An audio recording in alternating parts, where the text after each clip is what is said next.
Hey guys, Jasmine Rae here, live on The Lot. Today's guests are a soul-moving supergroup featuring a gutsy frontwoman with a wild tambourine.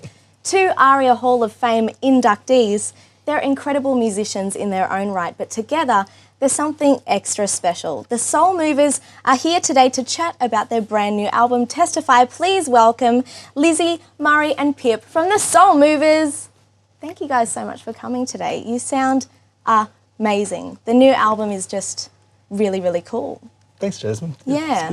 You have one tiny fan here. So what was it kind of like? We were just talking just before about comparing the first album and the second album. How did it kind of come about that you guys from different walks of the music industry, we have a wiggle and an indie rock punk, you know, and then this it's just, how do you guys get together to make this amazing music?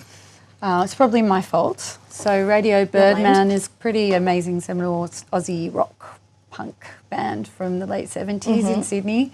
And I had the fortune to cross paths with Dennis Tech, who's quite a well-known guitarist. We found out we had a love of soul music and music of that genre and era, the 60s, late 50s, 60s, mid-60s especially. So started singing it around the house basically, and then we got an offer to do some recording down at Hot House in Melbourne. Cool. Craig Harnath is a lovely friend, and he offered us a day and we bought another day, and then Dennis saw a break in his schedule and we had 10 days to write, record, master and get out an album, so it was super fresh. That is insane. Yeah. We called in Pip from Radio Birdman, Man of Keys. You had time? Always got time for this. I think you were touring at the time. Were you touring at the time? I don't know what I was doing, but it was wouldn't stalking matter. you, I would still be doing it. Oh, lovely. Yeah. So it couldn't have been more different, starting with Testify, which is the name of our new album. We didn't have to rush. We very luckily had the legendary Hot Potato studio at our disposal, kind of like little cats peeping around the corner. When the Wiggles nicked off on tour, we were like, let's run in.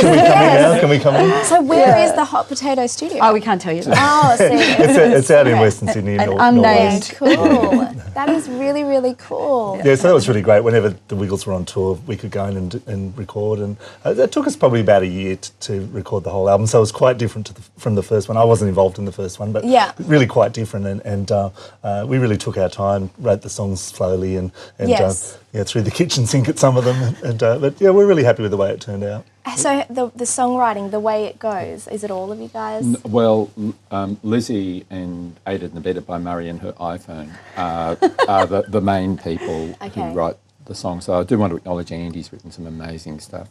And Pip, of course, wrote a really great song on the album. We've got a whole bunch more that we're going to get into next time, but the real heart stoppers, frankly, are the ones that Lizzie's written. They're just amazing. Yeah.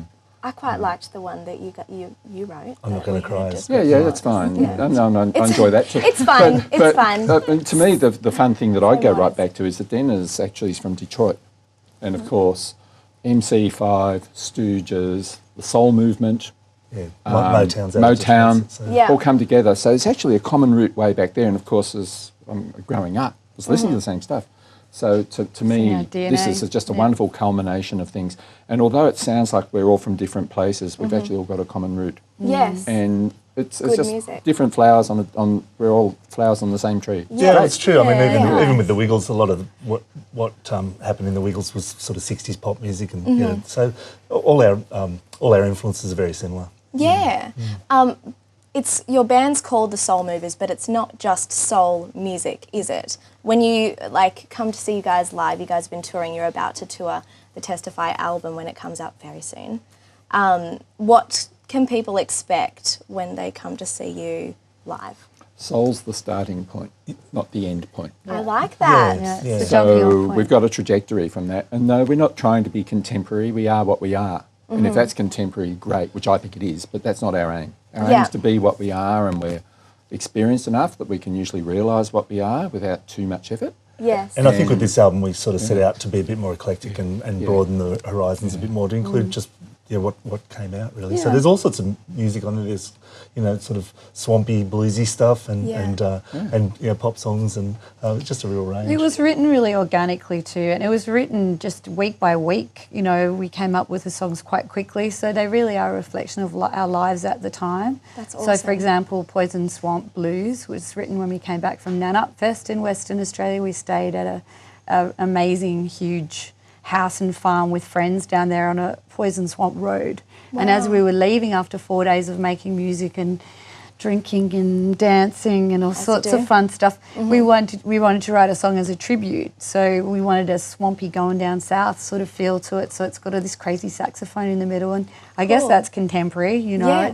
It's fresh out of the moment. It's not soul music, but I don't know what you call it. It moves your soul. Exactly. Well, that's kind of the idea. I suppose the other thing I'd say is that we've actually got a huge repertoire. Yeah. So we're able to pick and choose. So although it may be eclectic, it's still got a heart.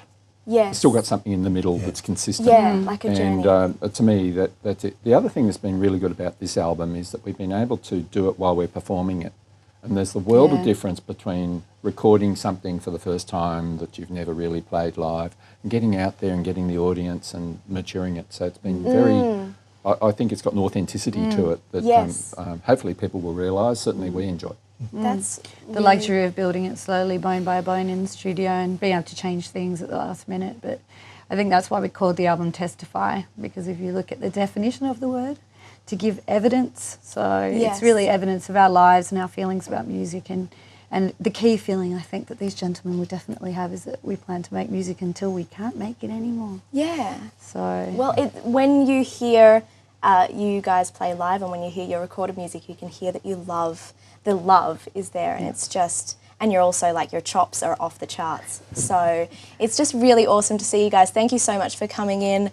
You guys are about to launch your album in Sydney at Lead Belly in Newtown on Saturday the 23rd. And then a month later in Melbourne, if you were there, at The Retreat, which is an awesome venue. Yeah, we haven't done it before, so we really look You haven't? Yeah. They're going to be lucky to have you. It's going to be great. Thank you guys so much for coming here. The Soul Movers, you're going to love it.